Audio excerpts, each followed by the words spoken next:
Então vamos falar um pouquinho sobre os containers. Na verdade, o que é um container? Como funciona um container?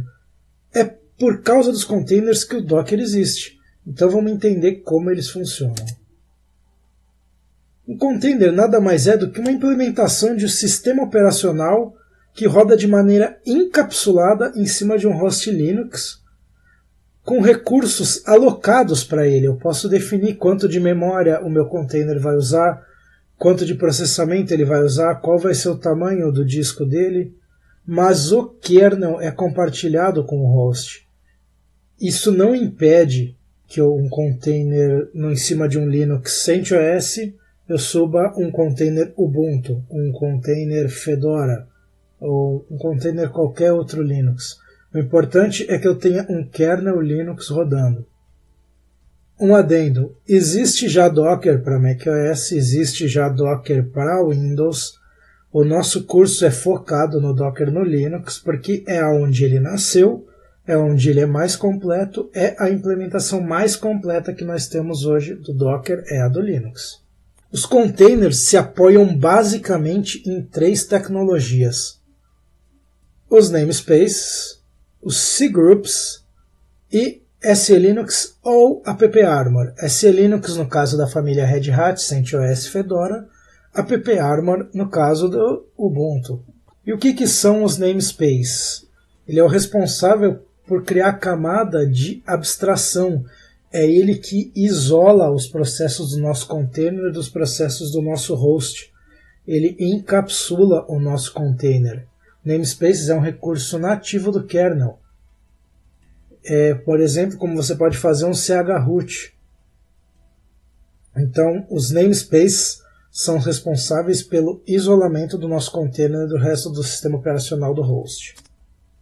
Os tipos de namespaces que nós temos são os Mount Namespaces, que são os de sistema de arquivos, o TS, que é responsável pelo hostname da máquina ser diferente do hostname do host, e PC Namespaces, que são os que realmente fazem o isolamento, PID Namespaces, que controlam os processos dentro dos nossos containers, Network Namespaces, obviamente, controlam os serviços de rede do container, o endereço IP dele, o gateway dele, e User Namespace, que permite que eu tenha usuários e grupos dentro do meu container, separados do host.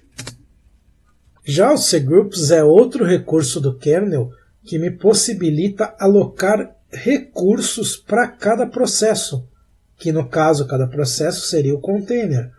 É o cgroup que vai me dizer que o container A não pode usar mais que 512 MB de RAM ou 1 GB de RAM. É ele que vai me dizer que o container B não pode utilizar mais do que 10% do meu processamento. Os processos do container vão estar dentro de um mesmo grupo e o cgroup vai setar limites para esse grupo.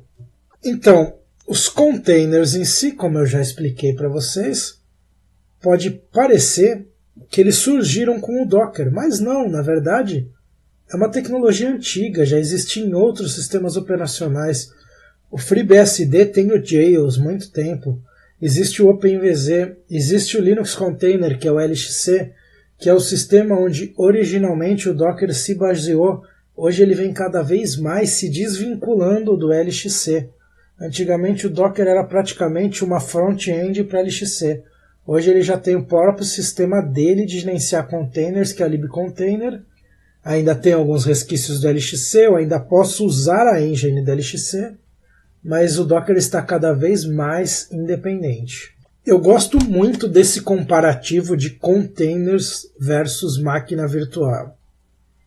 Então nós temos aqui do nosso lado esquerdo como funciona uma máquina virtual padrão. Aqui nós temos as nossas aplicações, aqui nós temos as nossas bibliotecas, os nossos arquivos binários, tudo isso em cima de um sistema operacional completo para cada guest, rodando em cima de um hypervisor.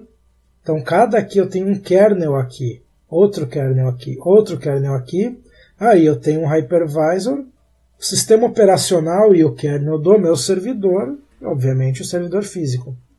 Já num container, nós só temos o kernel do host. E aí nós subimos os containers com os seus recursos alocados, com os seus sistemas operacionais diferenciados, porém compartilhando o kernel do host.